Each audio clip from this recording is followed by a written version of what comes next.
The committee room in Washington wasn't buzzing, it was humming, that low undercurrent of tension that comes when everyone knows a political collision is about to happen. The topic on the agenda was federal infrastructure funding, but no one in the room thought that's where things would stay. Jasmine Crockett sat 3 chairs down from the center, posture straight, eyes steady. Across from her, Governor Doug Burgum leaned back in his seat, hands folded with that calm, Midwestern confidence he liked to wear like a badge. They hadn't spoken yet, but the air between them already felt charged. Crockett had done her homework. The binder in front of her wasn't just policy notes, it was loaded with case studies, names, and data that hit exactly where Burgum's talking points were weakest. Burgum, for his part, was waiting for his opening. He'd been on national television enough times to know how to turn a hearing into a soundbite. He planned to do it here, too, especially if it meant framing Crockett as another big city liberal, pushing wasteful spending. The chair recognized Burgum first. He started with a friendly smile, but his words came sharp. Representative Crockett, you've pushed for billions in infrastructure upgrades for urban districts. Why should rural taxpayers, many in my state, foot the bill for cities that can't seem to manage their own roads, their own budgets, or their own crime rates?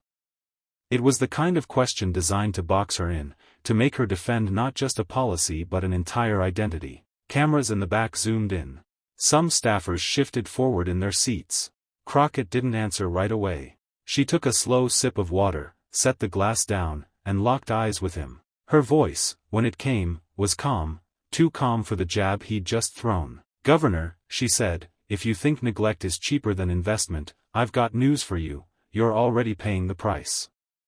The sentence hung there, and in the slight pause after, the room's hum turned into stillness.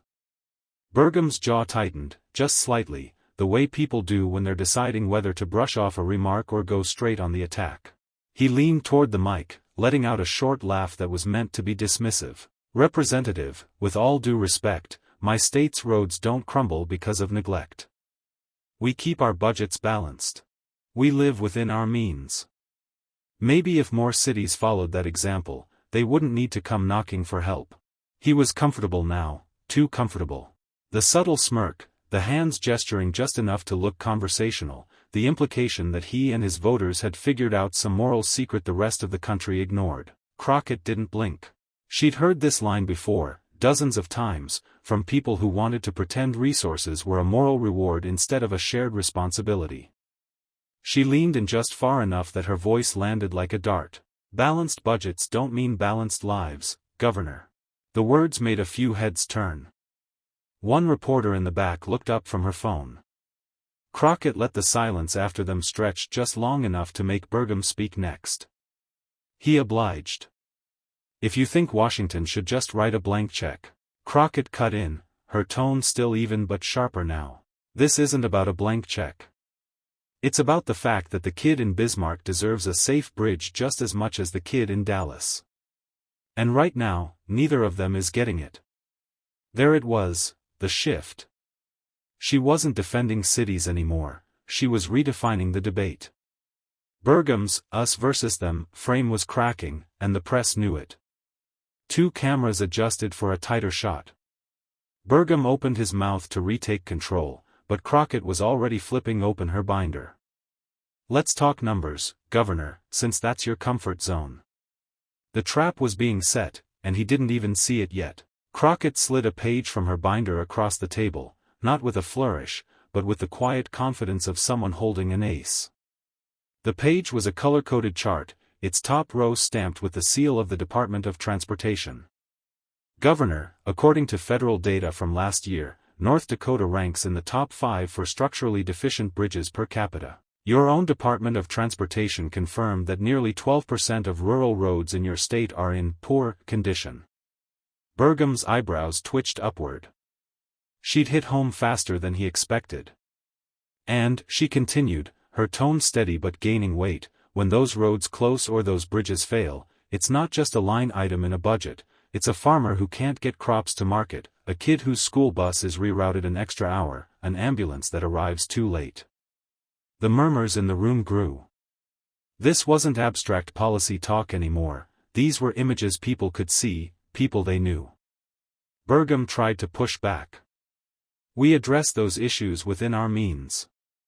That's what responsible leadership looks like. Crockett didn't even glance at him. She flipped to another tab. Then explain why, in 2023, your state turned down $45 million in federal infrastructure grants, money that could have repaired over 300 miles of those roads, because you didn't want to depend on Washington. Meanwhile, the taxpayers you claim to protect are paying federal taxes that fund improvements in other states. That landed. A reporter's pen stopped mid-scribble. A staffer near the wall crossed his arms. Crockett leaned forward slightly, her voice lowering. You didn't just refuse help, you made your people pay for everyone else's progress. It wasn't the knockout yet. But it was the moment the crowd realized Burgum was taking hits he couldn't shrug off. Burgum straightened his papers, a tell more than a tactic. Representative Crockett, turning down money with strings attached isn't neglect, it's sovereignty. We don't need Washington dictating how we run our communities. He said it with the same tone politicians used when they wanted applause from their base, firm, self-assured, dismissive of any nuance. But this wasn't his base. This was a hearing room full of cameras, fact-checkers, and an opponent who had no intention of letting him skate by on rhetoric. Crockett tilted her head slightly, like she was examining a puzzle piece that didn't fit. Governor, those strings you're talking about? They're called safety standards. They're called fair wages for the workers fixing those roads. They're called accountability for where the money goes. The words cut cleanly, and a few aides exchanged glances. Burgum gave a small shrug. We prefer local control. Crockett's tone didn't rise, but it sharpened. Local control is meaningless when local neglect costs lives. And right now, you're bragging about keeping your hands free while your constituents' roads are literally collapsing under them. That line drew an audible from somewhere in the back row. Burgum heard it. Everyone did. He leaned closer to the mic. If you're implying that my administration is responsible for every pothole and every cracked bridge in the state. She didn't let him finish. I'm saying you're responsible for the decisions that made fixing them harder. It wasn't the one line yet, but the room could feel it building, the rhythm of her rebuttals, the way she was narrowing the frame until there was no exit. Burgum was still speaking, but in the eyes of the crowd, he was already on defense. Crockett didn't look down at her notes now, she didn't need them. She shifted the binder aside and rested both hands on the table, signaling that what came next wasn't just numbers. Governor, let me tell you about a woman named Marlene. She lives in Hettinger County, your state. 2 years ago, she called her grandson in the middle of the night because the only bridge out of her area had been closed for repairs. Repairs, by the way, that still haven't started. The detour turned a 10-minute drive into an hour. By the time she got to the hospital, her husband was gone. The room went quiet. Not respectful silence, uncomfortable silence. You think I'm here to make some kind of city versus country argument? No. I'm here because rural neglect and urban neglect are the same disease. They just have different zip codes. Burgum tried to counter, his voice low but firm. That's an isolated incident. You can't build policy off anecdotes. Crockett leaned forward slightly, eyes locked on him. Then let's call it data. Your Department of Health reported that rural emergency response times have increased by nearly 18% in the last 5 years. That's not an anecdote. That's a trend. And it's killing people. There it was, the merge of personal story and hard fact. She'd taken away his ability to dismiss it as just one case, without looking like he was shrugging off real harm. The governor glanced toward the chairwoman, as if hoping for a change of subject. None came. Crockett wasn't finished. Governor, the people you serve don't care about winning an argument in this room.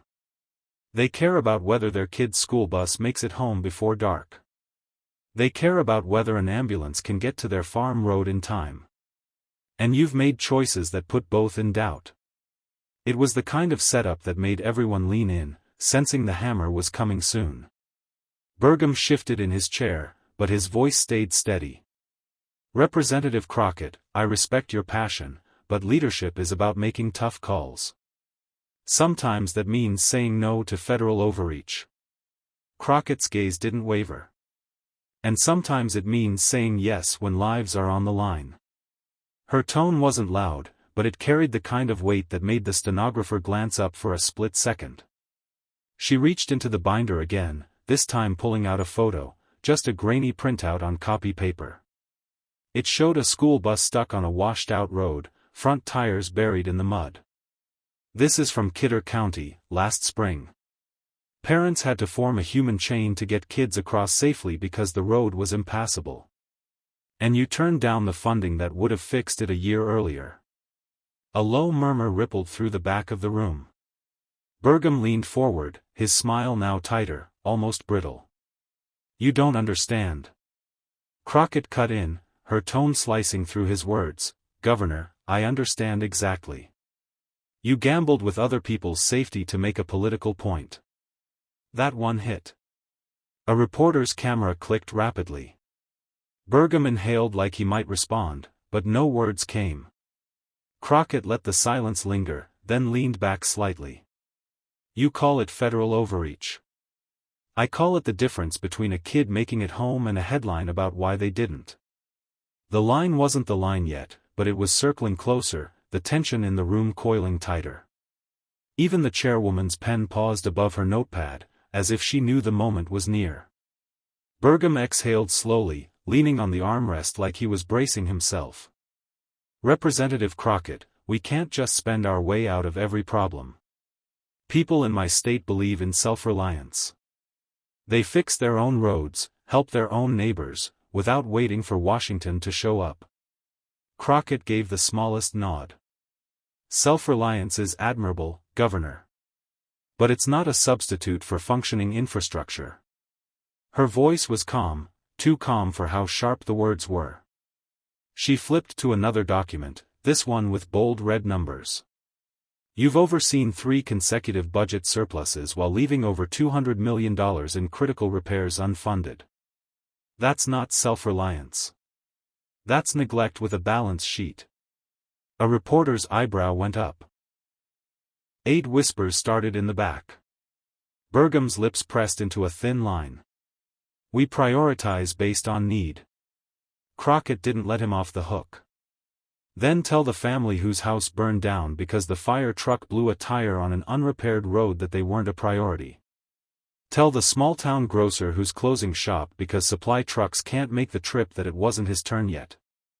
The governor opened his mouth, but Crockett leaned in before he could speak. Her voice softened, but every syllable landed like a gavel. "This isn't about urban or rural. It's about the fact that your decisions have consequences, and the people paying the price aren't in this room to tell you themselves." The hearing room had shifted. It was no longer Burgum's ground, it was hers. Every rebuttal was closing the space between them, leaving him with fewer exits. And the press could feel it too.